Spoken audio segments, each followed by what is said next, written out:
Hello friends, কোলে food চ্যানেলে তোমাদের সকলকে স্বাগত জানাই। আজ বানাবো পালং শাকের কচুরি।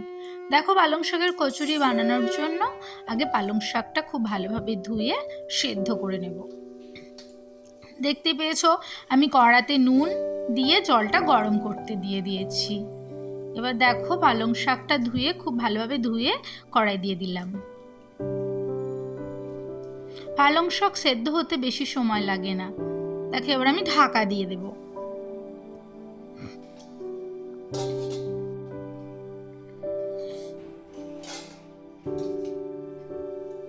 দেখো, 2 মিনিট পরে সেদ্ধ হয়ে গেছে। যেহেতু আমি জলটা ফুটে ওঠার পর শাকটা দিয়েছি, তাই বেশি টাইম লাগেনি। এবার দেখো, কালারটা একদম সবুজ রাখার জন্য আমি একটু ফ্রিজের ঠান্ডা জলে সেদ্ধ হওয়া শাকটা দিয়ে দিলাম। দিয়ে এবার শাকটা ঠান্ডা করে তুলে নেব। এবার দেখো, আমি এই পালং শাকটা পেস্ট করব। একটা মিক্সিং জার নিয়ে নিয়েছি, তাতে পালং শাক সেদ্ধ আর স্লাইস করে কেটে রাখা একটু আদা, 4 থেকে 5টা কাঁচা লঙ্কা। এবার দিয়ে দেব মিষ্টির জন্য স্বাদ মতো চিনি, দিয়ে পেস্টটা বানিয়ে নেব। ততক্ষণ দেখো, আমি একটা বড় সাইজের, দেখতে পাচ্ছ বাটির সাইজটা, এই সাইজের বাটির আমি 1 বাটি ময়দা নিয়ে নিয়েছি। এবার ময়দাতে দেখো দিয়ে দিচ্ছি জোয়ান, 1 চামচ জোয়ান, 1 চামচ কালো জিরে দিয়ে খুব ভালোভাবে ময়দাটার সঙ্গে মিক্স করে নেব।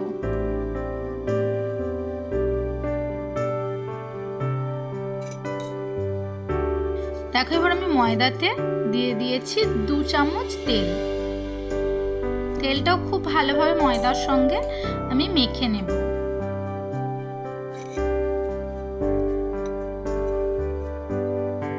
দেখো, মাখা হয়ে গেছে।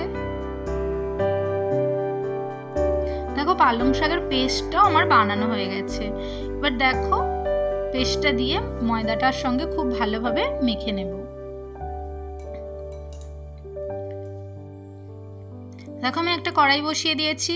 এতে করব একটু কষা কষা আলুর দম বানাবো। দেখো, কড়াইতে তেল দিয়ে দিলাম।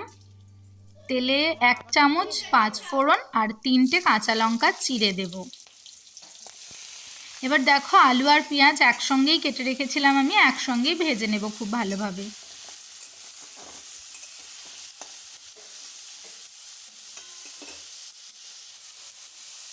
দেখো, আমি দিয়ে দিলাম অল্প করে নুন দিলাম আর একটু হলুদ দিয়ে দিলাম, দিয়ে এবার খুব ভালোভাবে নাড়াচাড়া করে ভেজে নেব আলুটা।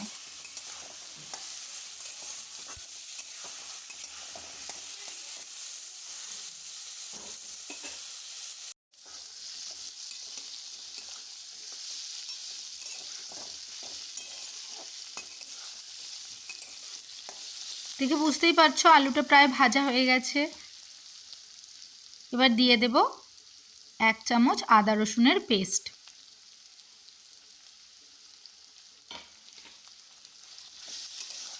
দিয়ে আলুটা খুব ভালোভাবে আদা রসুনের সঙ্গে কষিয়ে নেব।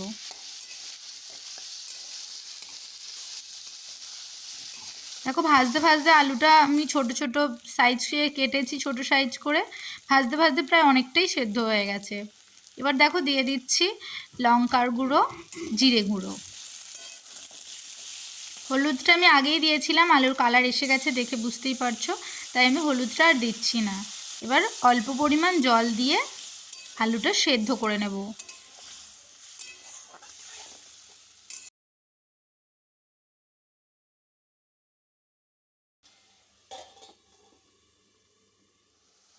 দেখো, 5-7 মিনিট পর আমি ঢাকা খুলে দেখছি আলুর জলটা প্রায় মরে গেছে, গ্রেভিটা।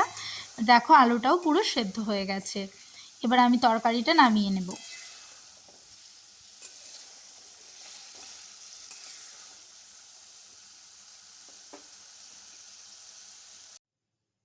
দেখো, আলুর দমটাও আমার একদম নামানো হয়ে গেছে। এবার আমি কচুরিগুলো, পালং শাকের কচুরিগুলো ভেজে ফেলবো। এবার দেখো, আমি ময়দার সঙ্গে পালং শাকের যে পেস্টটা মেখে রেখেছিলাম, দেখো কতটা সফট হয়ে গেছে। এবার আমি ছোট ছোট করে ডো করে নেব। দেখো, এই সাইজের ডো বানিয়ে নিয়েছি।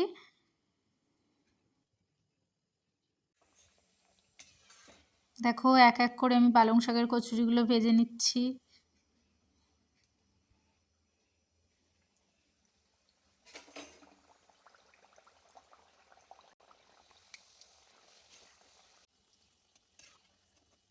দেখো কচুরিটা ভাজা হয়ে গেছে। ততক্ষণ তোমরা আমার চ্যানেলটা লাইক, কমেন্ট এবং সাবস্ক্রাইব করে দিও। দেখা হচ্ছে পরের ভিডিওয়ে।